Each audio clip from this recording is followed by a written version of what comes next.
السلام علیکم، میں ہوں آپ کا میزبان Shabbir Kazmi. Welcome to our YouTube channel. ہماری آج کی گفتگو کا جو مرکز ہے وہ دنیا بھر میں ایک آٹو موبائل انڈسٹری میں آنے والا ریولوشن اور اس کے نتیجے میں مختلف میٹلز کے جو ڈیمانڈ کے بارے میں ہے۔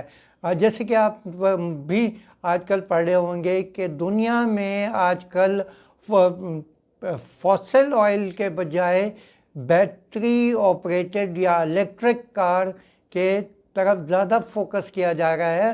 اس کی ایک وجہ تو یہ ہے کہ پولوشن کو کنٹرول کرنا ہے، اور دوسری طرف یہ بھی ہے کہ آئل کی قیمتوں میں جتنی والیٹیلٹی ہے، کچھ ملکوں کی جو ڈپینڈنس ہے آئل کے اوپر وہ ان کو بہت تکلیف دہ ہو گئی ہے، بالخصوص وہ ملک جہاں آئل پیدا نہیں ہوتا۔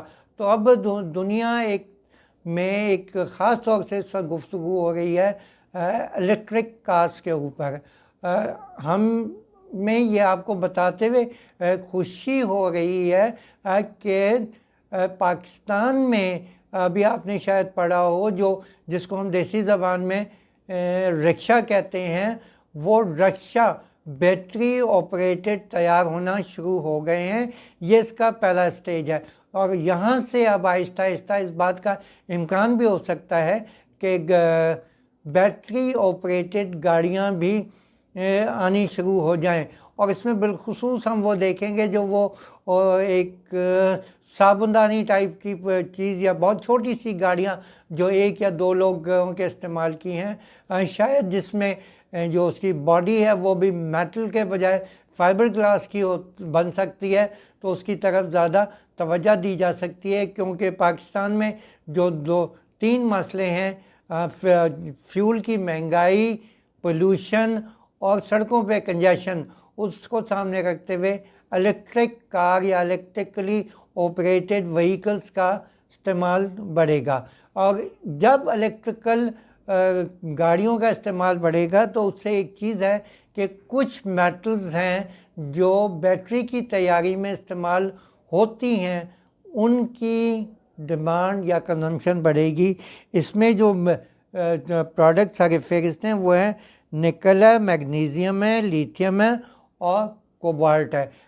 اس کے ساتھ ہم نے جو تھوڑا سا انٹرنیشنل ٹرینڈ دیکھا تو انٹرنیشنلی اس وقت جو ہم نے ایک ریسرچ رپورٹ پڑھی اس میں 2020 یعنی ابھی ہم 2020 میں جو ہیں وہ ہیں، اور 2022 میں مختلف جو میٹلز ہیں ان کی کنزمپشن کا ایک ایسٹیمیٹ دیا ہے۔ لیتھیم کا وہ کہتے ہیں 285 ٹن ڈیمانڈ ہوگی، ایلومینیم 275، نکل 175، کاپر 110,000 ٹن اور کوبالٹ 30,000 ٹن۔ اب میں دوبارہ نمبرز آپ کو پڑھ دیتا ہوں۔ لیتھیم 285,000، ایلومینیم 275,000، نکل 175,000، کاپر 110,000، کوبالٹ 30,000 ٹن۔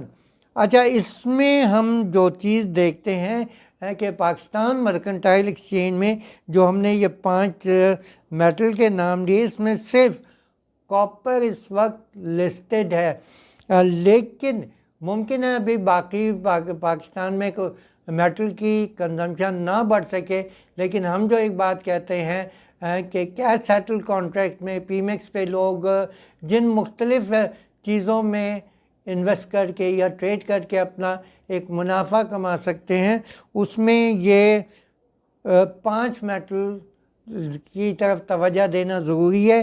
ایک میٹل آلریڈی لسٹڈ ہے، باقی 4 کے کانٹریکٹ پی میکس پہ لسٹ کرنے کی ضرورت ہے۔ یہ تو آپ کو معلوم ہے کہ پاکستان میں کموڈیٹی ایکسچینج ہے جس میں مختلف کموڈیٹیز کی ٹریڈنگ ہوتی ہے، اور یہ جو کیش سیٹل کانٹریکٹ ہیں اس کو تیار کرنے میں کوئی بہت زیادہ راکٹ سائنس استعمال نہیں ہوتی، بلکہ جو انٹرنیشنل ایکسچینجز پہ جو کانٹریکٹ لسٹڈ ہیں ہم اس کو بڑی حد تک ریپلیکیٹ کر کے یا پاکستان کی مارکیٹ میں لوگوں کی انویسٹمنٹ کی ہمت یا ان کا ایک انویسٹمنٹ کا سائز دیکھتے ہوئے وہ ڈٹرمن کر سکتے ہیں کہ کتنے وزن کا یا کتنی ویلیو کا کانٹریکٹ ہوگا. تو ہماری پی میکس سے گزارش ہے کہ ان 5 میٹلز میں سے کاپر تو آلریڈی لسٹڈ ہے، لیکن لیتھیم، ایلومینیم، نکل اور کوبالٹ کی لسٹنگ کی طرف فوری توجہ کریں. اس کے علاوہ میگنیزیم کے اوپر بھی غور کریں. اس کی وجہ یہ ہوگی کہ پاکستان میں جتنا بڑا پروڈکٹ پورٹ فولیو پی میکس کا ہوگا اتنا ہی زیادہ وہ لوگ جو کموڈیٹیز میں ٹریڈ کرتے ہیں وہ پی میکس پہ آ کے ٹریڈ کریں گے. تو اسی پی میکس کو مشورے کے ساتھ ہمیں اجازت دیجیے. اللہ حافظ.